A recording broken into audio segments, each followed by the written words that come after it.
মাননীয় স্পিকার, কাদম্বরী মরিয়া প্রমাণ করিল যে কাদম্বরী মরে নাই। আমাদের তেলের দাম শেষমেশ বৃদ্ধি হইল মাননীয় স্পিকার, কিন্তু তার আগে আমরা দেখলাম কয়েক কিলোমিটার জুড়ে লম্বা লাইন।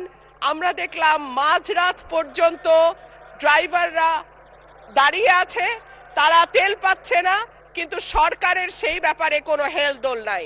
আশ্চর্য হয়ে লক্ষ্য করলাম মাননীয় স্পিকার, মন্ত্রীরা যখন সংসদে বক্তব্য দেন তখন তারা অবলীলায় বলেন বাংলাদেশে জ্বালানির কোনো ঘাটতি নাই, কিন্তু মাননীয় স্পিকার যখন তেল নিতে যায় তখন দেখা যায় 3 কিলোমিটার লম্বা লাইন।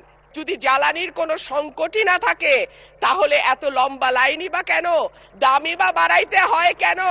অফিস কর্মসূচি সময় পরিবর্তন করতে হয় কেন?